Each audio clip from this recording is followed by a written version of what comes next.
상 2025년 12월 11일 목요일 아침입니다.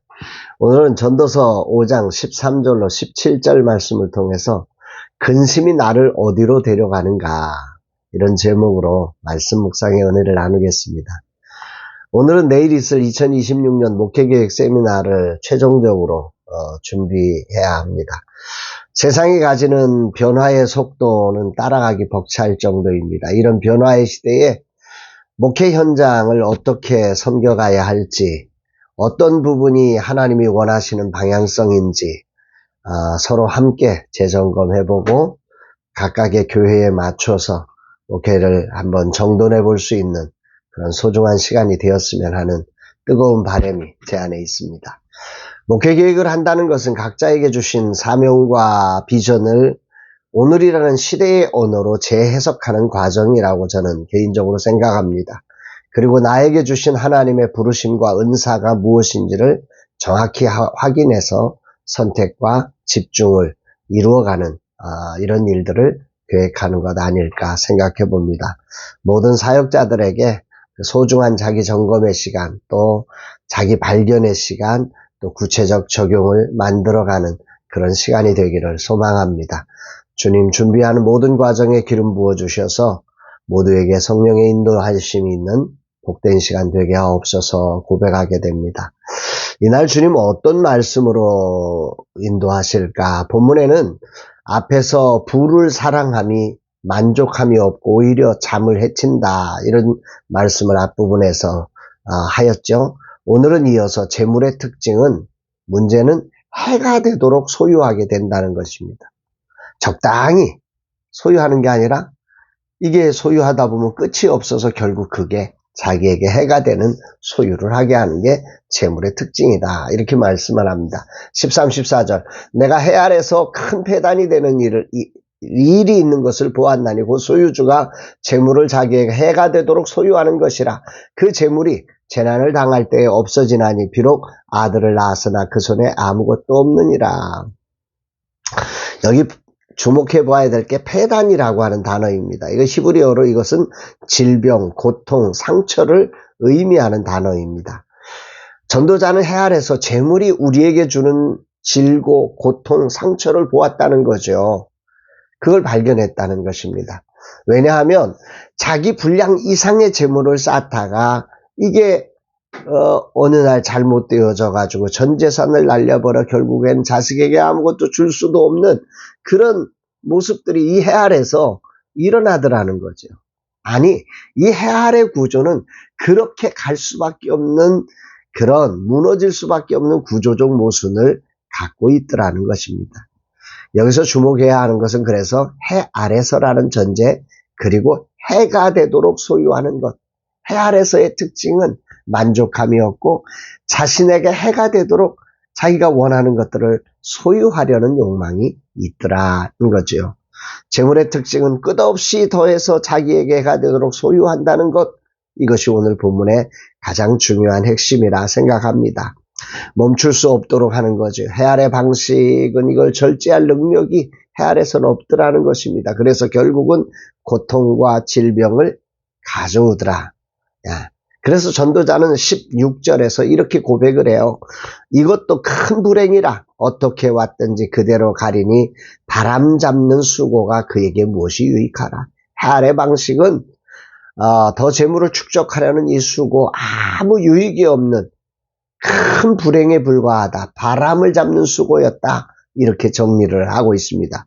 그러면서 결국은 그것이 근심과 질병과 분노만 남긴다. 17절 결론으로 이렇게 말씀합니다. 일평생을 어두운 데서 먹으며 많은 근심과 질병과 분노가 그에게 있느니라. 오직 목적이 재물을 더하는 것이기 때문에 어두운 데서 먹어야 합니다. 하나님을 놓치고 세상에서 살아남기 위해서 수단과 방법을 가리지 않고 재물을 더하면서 사는 거죠.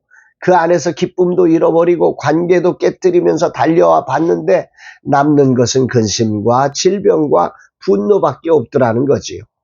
하나님 없이 쌓는 부는 우리의 삶을 풍요롭게 행복하게 만들지 못하고 실제로는 죽음 앞에서 아무것도 남기지 못한 채 인간을 더 깊은 허무와 고통으로 몰아넣더라. 이것을 통해 오늘 본문은 우리의 삶에 근심을 없애주기보다 근심이 나를 어디로 갈 것인지를 묻고 있다라는 생각을 하게 됩니다. 오늘 주님은 내게 무엇을 말씀하시는 것일까? 하나님과 함께하는 기쁨과 기준을 놓칠 때 우리는 어쩔 수 없이 해 아래 삶의 이 자력에 끌려가서 결국은 재물이 소유가 기준이 된 그런 인생을 살게 됩니다. 그리고 그 삶의 결론은 많은 근심과 질병과 분노라고 말하며 큰 불행이라고 정리하고 바람을 잡는 것이다. 이렇게 말씀하고 있습니다.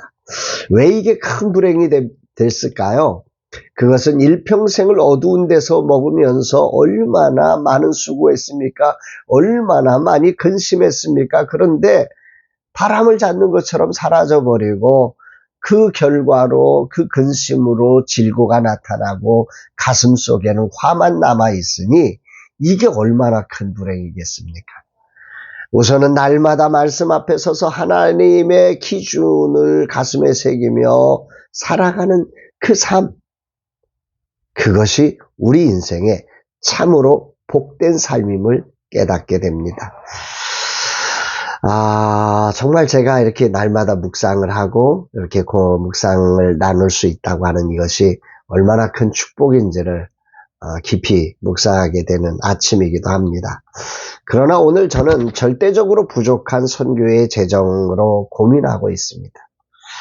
사역에 필요한 재정 부족이 점점 가중되는 현실에서 저도 염려하고 있습니다. 물론 내가 염려한다고 되는 일은 없기에 하나님 앞에 올려드리는 기도 제목으로 바꾸고 있지요. 그럼에도 현실은 하루하루를 기다리지 않고 날마다 염려를 깊어지게 합니다. 아마도 작은 교회 사역자들 가운데 나와 같은 근심에 빠진 이들이 많을 것입니다.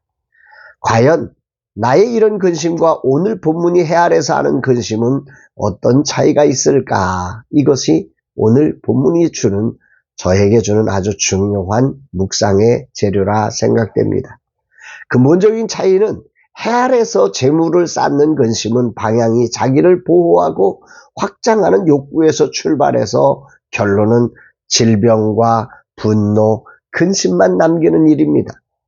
그러나 오늘 저의 염려 근심은 작은 교회를 섬기며 다음 세대를 섬기며 하늘 부흥을 이루려는 근심입니다. 그러기에 내가 책임을 지지 않습니다. 하나님 앞에 올려드리는 기도의 제목일 뿐입니다. 다시 말하면 오늘 나의 염려는 하나님께 더 가까이 가게 하는 자력이 되어서 더욱 깊은 하나님과 더 깊은 관계를 누리게 한다는 거지요.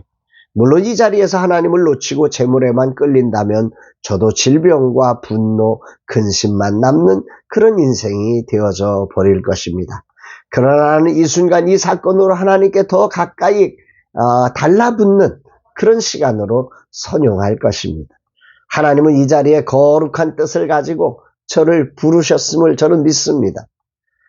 하나님은 오늘의 이 자리를 너무도 잘 알고 계시고 또 나와 동행하고 계심을 믿기에 오늘의 이 근심은 후회할 것이 없는 구원을 이루는 근심임을 믿습니다. 분명한 사실은 해 아래 사는 사람에게나 하나님 안에 거하는 사람 모두에게 염려가 존재한다는 거죠.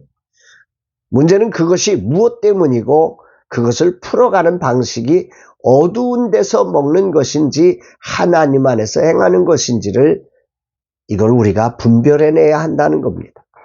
오늘 내게도 심각한 염려가 있지만 결코 이것이 질병과 분노로 이어지는 해 아래 근심이 아닌 구원을 이루고 하나님을 가까이 하며 하나님을 찬송하게 되어야 한다는 것이 나의 근심을 통해서 하나님은 찬송을 받으실 것입니다. 이런 역사가 있기를 기대하며 오늘도 오늘의 나의 근심을 하나님을 향한 더 가까이 가는 이유로 삼아서 하나님 앞에 겸손히 엎드리는 날 되기를 다짐하게 됩니다. 주님, 이 하루 겸손히 하나님 앞에 섭니다. 근심을 아무것도 염려하지 않고 기도와 감사로 주님 앞에 올려드립니다. 오늘도 주님으로 기뻐하며 주어진 사명에 충성하겠습니다. 나의 달려갈 길과 주 예수께 받은 사명 곧 복음 증언하는 일을 마치려 하면은 나의 생명을 조금도 귀한 것으로 여기지 않고 달려가겠습니다. 주여 받아 주옵소서 고백합니다. 사랑하는 여러분, 근심은 하나님의 안에 있는 사람이나 해 아래 살아가는 사람들에게나 똑같이 존재하는 것입니다. 믿음 안에서 하나님 안에 있는 우리의 근심은 그래서 하나님을 더 가까이 하는 이유가 되어서 우리의 근심이 하나님의 영광이 되고 찬송이 되게 하는 거룩한 통로가 되어야 할 것입니다.